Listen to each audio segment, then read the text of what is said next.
Assalamualaikum warahmatullahi wabarakatuh. Saya Umarul Janah dari kelompok 22 akan menyampaikan materi tentang model pengembangan materi ajar. Di sini saya akan menyampaikan poin-poinnya. Yang pertama ada pengertian dari model pengembangan, kedua model desain pengembangan pembelajaran, yang ketiga pengertian materi pembelajaran, yang keempat jenis-jenis materi pembelajaran, dan yang terakhir prinsip-prinsip pengembangan materi pengajaran.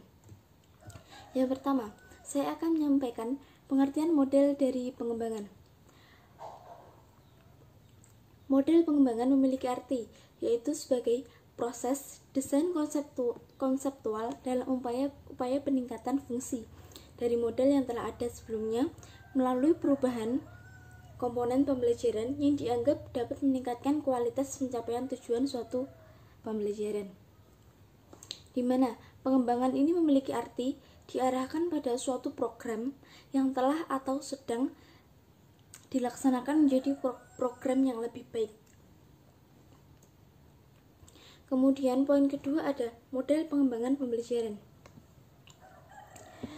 yang secara umumnya model desain pengembangan pembelajaran dapat diklasifikasikan ke dalam model berorientasi kelas, model berorientasi sistem, model berorientasi produk, model prosedural, dan juga model melingkar.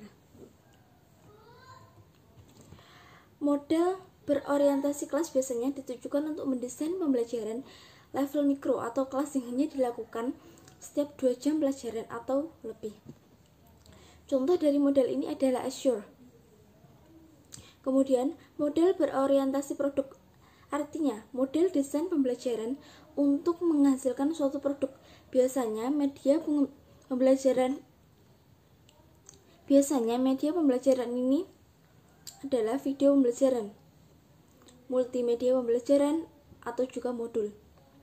Contoh dari model ini adalah model Hanafian and Peck.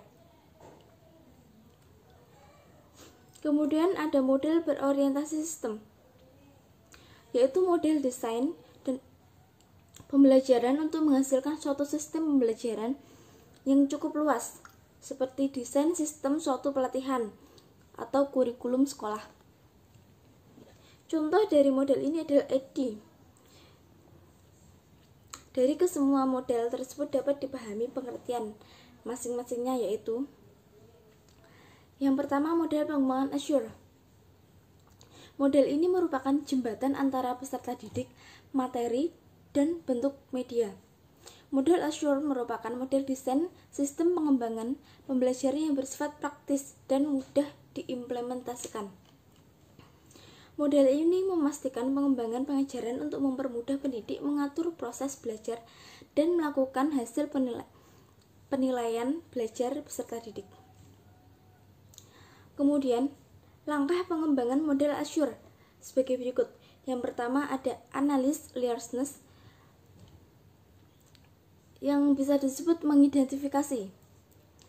Diartikan yaitu mengidentifikasi juga menganalisis karakteristik peserta didik sesuai dengan hasil-hasil belajar. Yang terpenting dalam menganalisis karakteristik peserta didik meliputi karakteristik umum, karakteristik kompetensi dasar yang dimiliki peserta didik, dan juga gaya belajar peserta didik. Kemudian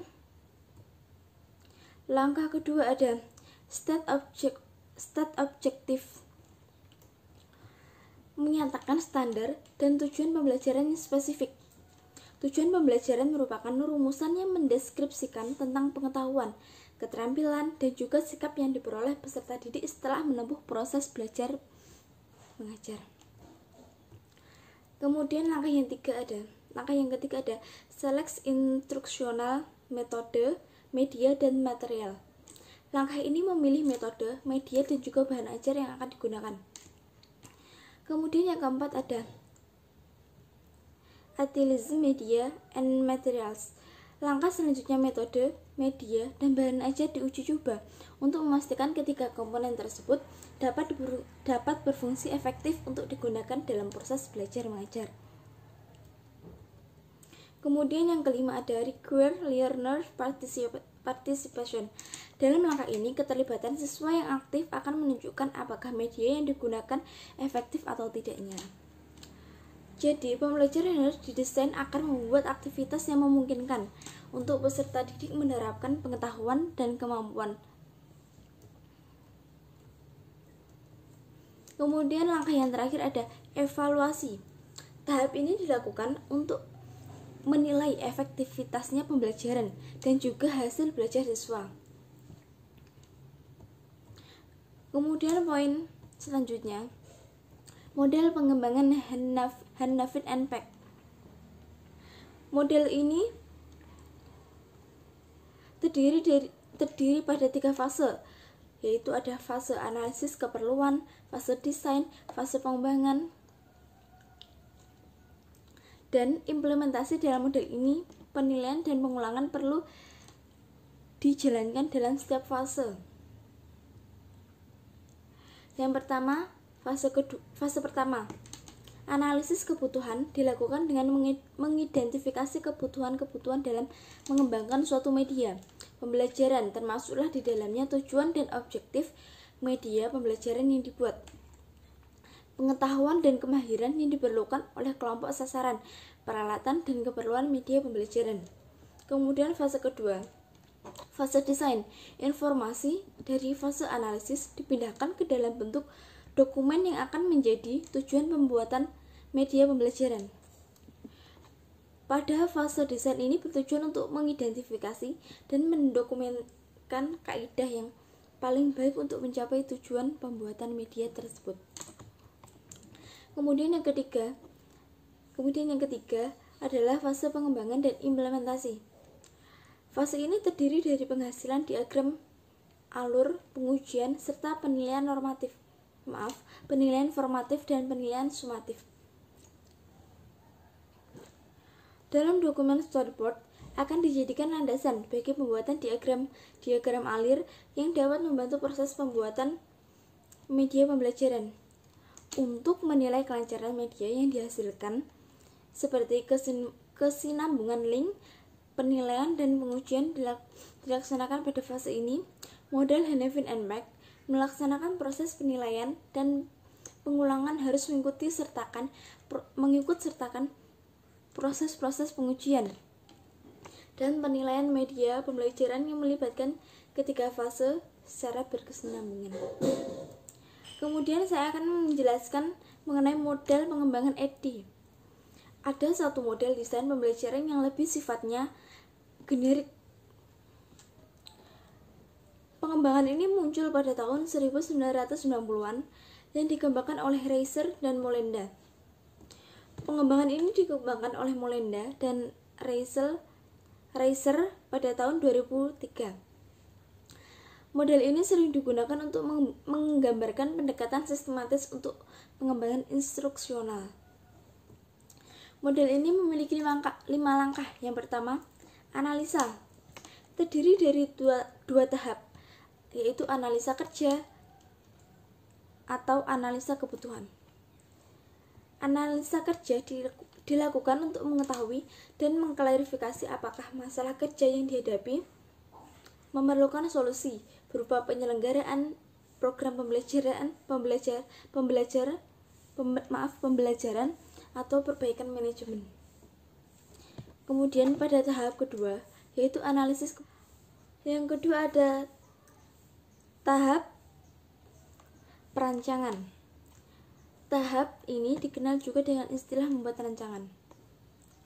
Ibaratnya bangunan, sebelum kita membangun sebuah bangunan, kita harus menggambar dulu rancangan dari bangunan tersebut di kertas, lalu kita bangun secara nyata. Apakah yang kita lakukan dalam tahap desain ini? Pertama, yaitu merumuskan tujuan pembelajaran. Selanjutnya, menyusun tes, di mana tes tersebut harus didasarkan pada tujuan pembelajaran yang telah dirumuskan tadi. Kemudian, tentukanlah strategi pembelajaran yang tepat, harusnya seperti apa untuk mencapai tujuan tersebut. Dalam hal ini ada banyak pilihan kombinasi metode dan media yang dapat kita pilih dan ditentukan yang paling relevan. Di samping itu, pertimbangan pula sumber-sumber pendukung lain, semisal sumber belajar yang relevan, lingkungan belajar yang seperti apa seharusnya, dan juga lain-lain. Dan semua itu tertuang dalam dokumen bernama blueprint yang jelas dan rinci. Kemudian tahap ketiga ada pengembangan. Pengembangan merupakan proses mewujudkan desain tadi menjadi kenyataan.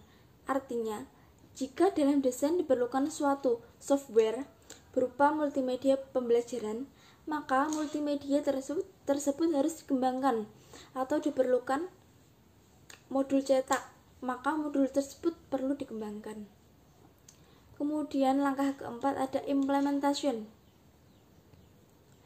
Implementasi atau penyampaian materi pembelajaran merupakan langkah keempat dari model desain pembelajaran ini.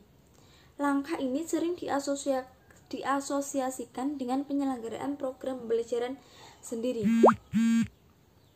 Langkah ini memang mempunyai makna adanya penyampaian materi pembelajaran dari guru atau instruktur kepada siswa. Kemudian tahap yang terakhir adalah evaluasi. Langkah terakhir atau kelima dari model desain sistem pembelajaran ini didefinisikan sebagai sebuah proses yang dilakukan untuk memberikan nilai terhadap program pembelajaran. Pada dasarnya, evaluasi dapat dilakukan sepanjang pelaksanaan kelima langkah dalam model ini. Pada langkah ini, analisis misalnya, proses evaluasi dilaksanakan dengan cara melakukan klarifikasi terhadap kompetensi pengetahuan, keterampilan, dan juga sikap yang harus dimiliki oleh siswa setelah mengikuti proses pembelajaran. Kemudian saya akan menyampaikan poin ketiga, pengertian materi pembelajaran. Pengertian materi pembelajaran yaitu pengetahuan, keterampilan, dan sikap yang harus dikuasai oleh peserta didik dalam rangka memenuhi standar kompetensi yang ditetapkan.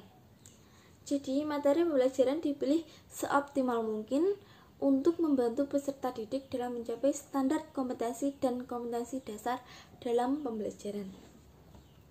Kemudian, poin yang keempat ada jenis-jenis pengembangan materi.